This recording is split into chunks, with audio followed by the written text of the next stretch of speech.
Salut à tous et bienvenue sur le travail de l'ombre. Après ce OM Amiens, j'aurais pu vous parler de ce match qu'on a globalement maîtrisé, où on s'est jamais réellement fait peur, ou j'aurais pu vous parler de cette dernière semaine frustrante, au dénouement si triste, ou j'aurais pu vous parler également de cette saison pleine d'émotions et de fierté retrouvée. Mais j'ai choisi de m'attarder sur les relances axiales de notre gardien. C'est le sujet technique sur toutes les lèvres depuis mercredi soir et cette finale d'Europa League. Pourquoi Mandanda a relancé dans l'axe? Et quand en plus il réitère la même erreur seulement 3 jours après, alors là forcément.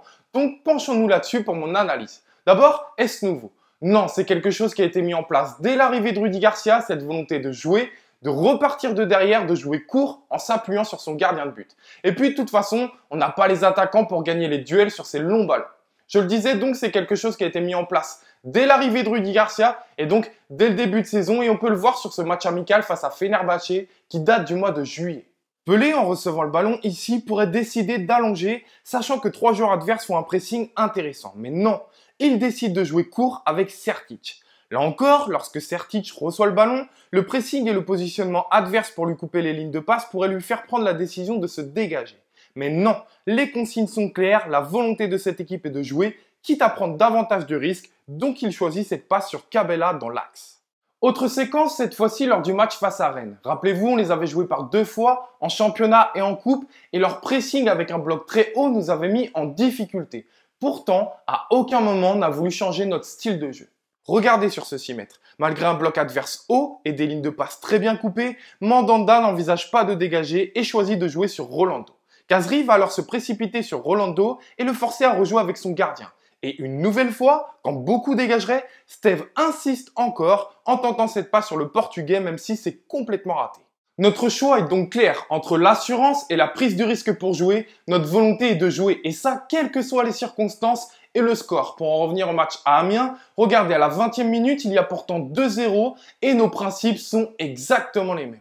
Adversaire très haut, pressing et ligne de passe coupée, mais non, Rolando n'hésite pas à faire cette passe risquée dans l'axe pour Lopez venu décrocher. Alors je suis désolé, je me répète, mais peu importe la situation, le score ou même les circonstances, puisque regardez ici, on est à 2-1 à la 62e minute et donc Mandanda a déjà encaissé ce but sur son erreur. Et là où il pourrait choisir Lucas Ocampos sur le côté, qui est une solution certainement plus sécurisée, lui choisit Luis Gustavo dans l'axe qu'il estime est une solution plus intéressante.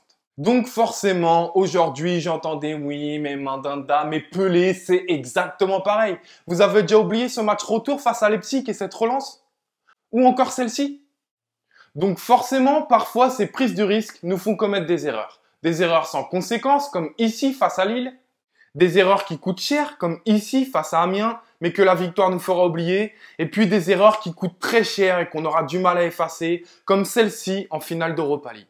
Et puis, il y en aura toujours pour dire que Mandanda n'était pas prêt, qu'on aurait dû privilégier Yohan Pelé. Mais est-ce que je dois vous montrer cette séquence de l'Albatros? Une séquence qui prouve encore une fois la volonté de ne pas vouloir dégager, mais qui aurait pu aussi nous coûter très cher lors du match de poule face à Salzbourg.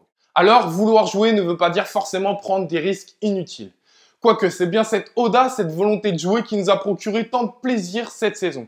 En fait, pour moi, il y a 2 visions des choses qui résument parfaitement la vision des choses également pour cette saison. Il y a ceux qui prônent l'efficacité et ceux qui prônent la qualité. Ceux qui prônent l'efficacité sont ceux qui sont déçus, qui retiennent avant tout cette non-qualification pour la Ligue des Champions et cette finale perdue en Europa League. Ceux qui prônent la qualité sont ceux qui retiennent l'émotion et la qualité de jeu fournie par cette équipe olympienne qui nous a rendus si fiers.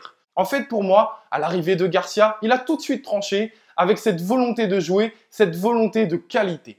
Voilà, je voulais remercier FPAP sur Twitter qui m'a donné 2-3 séquences pour cette analyse. Remercier également tous ceux qui me suivent sur Twitter de manière assidue et également sur le Phocéen. Ça a vraiment été un plaisir toute la saison de partager avec vous.